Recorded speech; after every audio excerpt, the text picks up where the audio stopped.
आज के वीडियो में हम CIP में स्प्रे बॉल कवरेज के बारे में बात करेंगे। CIP में स्प्रे बॉल का एफिशिएंसी बहुत इंपॉर्टेंट है और स्प्रे बॉल ही एक ऐसा फैक्टर है कि जो आपका CIP अच्छा रहेगा, इफेक्टिव रहेगा कि नहीं रहेगा, वो डिसाइड करता है। तो चलिए शुरू करते हैं कि स्प्रे बॉल कैसे इंपॉर्टेंट है।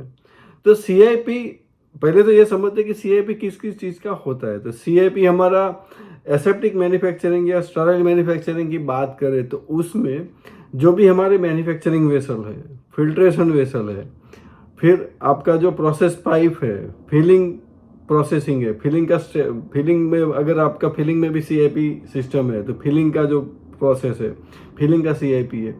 लायोफिलाइजर है तो लायोफिलाइजर का CIP है। आपके मल्टीपल वेसल्स है, जैसे आपका कॉम्प्लेक्स मैन्युफैक्चरिंग है उसमें मल्टीपल वेसल्स है। तो ये सब में क्लीन इन प्लेस मतलब CIP एक इम्पॉर्टेंट फैक्टर है। क्लीनिंग बराबर नहीं हुआ तो आपको प्रोडक्ट में कंटामिनेशन मिलेगा, आपका स्टेरिलिटी में भी इश्यू आ सकते हैं। तो CIP उस पॉइंट ऑफ व्यू से इम्पॉर्टेंट है, बट ये स्पेसिफिक वीडियो में हम सिर्फ स्प्रे बॉल पे फोकस करेंगे कि स्प्रे बॉल कैसे इम्पोर्टेंट रोल प्ले करता है इन इफेक्टिव CIP साइकिल। तो सबसे पहला तो ये है कि आपका जो स्प्रे बॉल है उसके अंदर नंबर ऑफ होल साइज कितने हैं और वो पूरा का पूरा inner surface of vessel cover करता है कि नहीं करता है। तो फॉर एग्जांपल आपका स्प्रे बॉल है और उसका एफिशिएंसी कैसे मेजर कर सकते हैं। तो फर्स्ट इज कि हम रिबोफ्लेविन टेस्ट है, कवरेज हम कैसे मेजर कर सकते हैं। तो जो हम रिबोफ्लेविन स्प्रे से हम कवरेज हमको मिल रहा है कि नहीं मिल रहा है हम चेक कर सकते हैं। मैंने एक वीडियो और बनाया है CIP पे कि जिसमें रिबोफ्लेविन का चैलेंज टेस्ट कैसे कर सकते हैं वो बताया, बट यहाँ पे थोड़ा बात करते हैं कि आपका जो वेसल का पूरा जो इनर सरफेस होता है वहाँ पे हम रिबोफ्लेविन का स्प्रे करते हैं, उसको ड्राई होने देते हैं और फिर हम CIP साइकिल चलाते हैं। और उससे क्या होता है कि अगर आपका कहीं पे भी स्प्रे बॉल का कवरेज नहीं है, वहाँ पे अगर पानी नहीं पहुँच रहा है तो वहाँ पे आपको ग्रीन कलर का फ्लोरेसेंस मिलेगा और पता चलेगा कि स्प्रे बॉल का एफिशिएंसी यहाँ पे कम है, यहाँ पे पानी नहीं आ रहा है। तो वो वैसे आप एक डिटरमाइन कर सकते हो कि आपके वेसल्स में स्प्रे बॉल से पानी कहाँ कहाँ पे नहीं पहुँच रहा है। ये एक वन फैक्टर है। दूसरा आपका वेसल का इंटरनल डिज़ाइन कैसा है। सिर्फ एक स्प्रे बॉल पे हम डिपेंड नहीं रह सकते फॉर CIP। अगर आपका रिक्वायरमेंट है, फॉर एग्जांपल मैं एक लायोफिलाइजर का एग्जांपल लूँगा कि लायोफिलाइजर में साइज़ बड़ा होता है तो एक spray ball will not be enough, उसमें एक से ज़्यादा स्प्रे बॉल होते हैं। फिर कुछ ऐसे एरियाज है जैसे आपका जो लायो का चैम्बर है और जो आपका कंडेंसर है उसके बीच में जो मेन वाल रहता है तो वो थोड़ा ग्रूवी सरफेस है जो थोड़ा इनर होता है, तो वहाँ पे आपको एक स्पेशल नोजल डालना पड़ेगा। फिर दूसरा क्या होता है कि जो आपका सेल्फ का अप डाउन मूवमेंट होता है तो उसमें स्पेशल एडिशनल नोजल्स होते हैं कि जो सिर्फ जो अपने सेल्फ से उस पर पानी वाटर फॉर इंजेक्शन का स्प्रे करते हैं। तो पूरा जो हमारा स्ट्रक्चर है same goes for the manufacturing vessel. अगर आपका मैन्युफैक्चरिंग वेसल बहुत बड़ा है, फॉर एग्जांपल 2000 लीटर का मैन्युफैक्चरिंग वेसल है, तो वहाँ पे you may need more than one spray ball. एक हो सकता है कि वो थोड़ा ऊपर रहेगा कि जो अपर डोम और अपर पार्ट ऑफ वेसल को कवर करेगा, दूसरा थोड़ा नीचे रहेगा कि जो बॉटम और पूरा जो आपका जो अंदर का जो बॉडी है वहाँ पे प्रॉपरली स्प्रे करके उसको क्लीन करेगा। अगर उसमें ऐसा है डिफ़िकल्ट टू रीच एरियाज है, फॉर एग्जांपल आपका उसमें मैन हॉल बहुत बड़ा है, जो मटेरियल एडिशन का हॉल है वो जो बहुत बड़ा है, वहाँ पे स्पेसिफिकली स्प्रे बॉल से पानी नहीं पहुँच रहा है तो आपको वहाँ पे एक डेडिकेटेड नोज़ल देना पड़ेगा कि जिसकी वजह से वहाँ पे वो बराबर क्लीन हो। तो जब हम CIP की बात करते हैं और स्प्रे बॉल कवरेज की बात करते हैं तो हमको वेसल का इनर डिज़ाइन हमको समझना जरूरी है, साइज समझना जरूरी है और कौन से एरियाज ऐसे हैं विद इन द वेसल कि जहाँ पे पानी नहीं पहुँचेगा, जहाँ पे WFI नहीं पहुँचेगा तो वहाँ पे डेडिकेटेडली हमको स्पेशल नोजल प्रोविज़न देना पड़ सकता है। फिर बात करते हैं कि कितना प्रेशर होना चाहिए। अगर आपका स्प्रे बॉल के अंदर बहुत सारे होल्स है, नंबर ऑफ होल्स ज़्यादा है या होल्स बड़े हैं तो उसका जो स्प्रे पैटर्न है वो चेंज हो जाएगा। नंबर ऑफ होल्स कम है और उसका डायमीटर छोटा है तो उसका स्प्रे पैटर्न चेंज होगा। तो आपको ये समझना ज़रूरी है कि आपको कितना फोर्स से पानी चाहिए और कितने एरिया में चाहिए, उसके बेसिस पे आप नंबर ऑफ होल्स डिसाइड कर सकते हो। दूसरा, एक स्प्रे बॉल का डिज़ाइन ऐसा भी होता है कि जिसमें स्लीट होता है, उसमें होल्स नहीं होते बट एक लंबा सा स्लीट होता है। तो अगर आपको वो सूटेबल है तो आप वैसा स्प्रे बॉल डिज़ाइन ले सकते हो।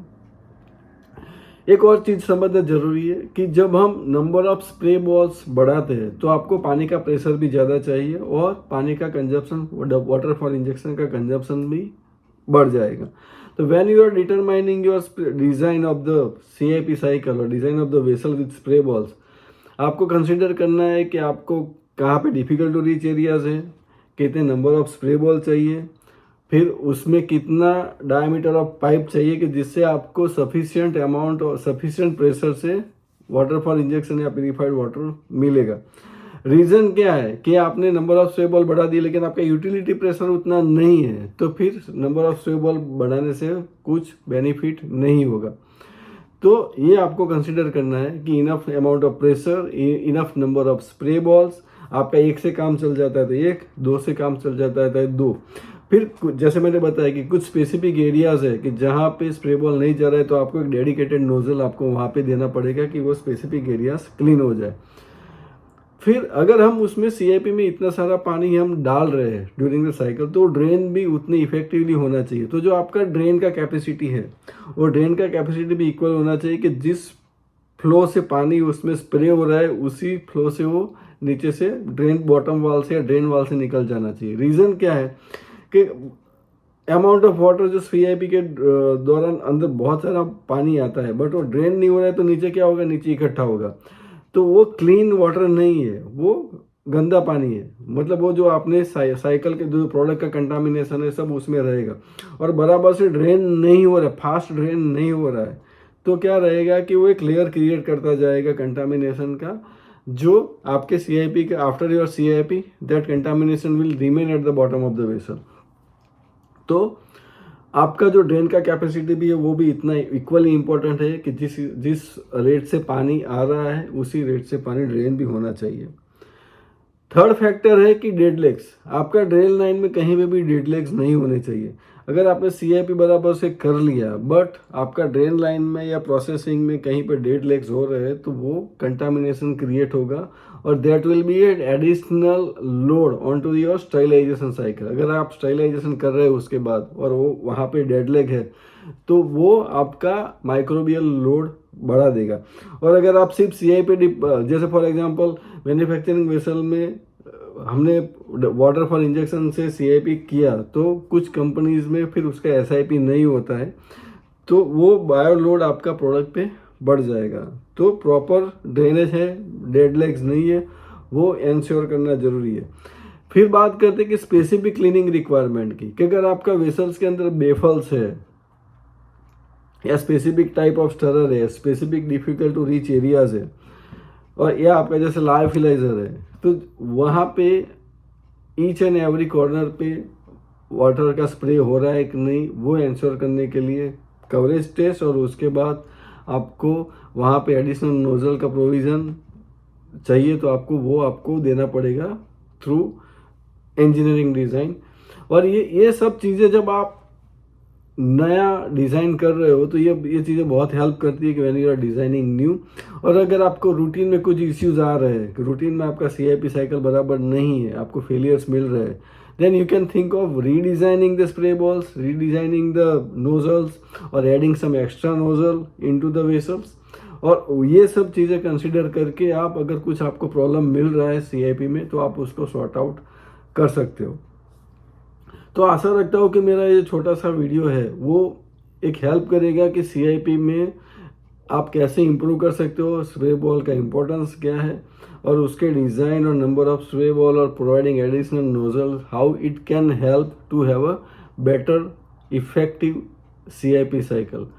मेरा पूरा वीडियो देखने के लिए बहुत बहुत शुक्रिया। और अगर आपको पूरा मेरा वीडियो अच्छा लगता है तो आप अपने फ्रेंड्स को शेयर करिए, लाइक करिए और मेरा चैनल फार्मावेन सब्सक्राइब करिए। Thank you very much for watching my full video. Thank you.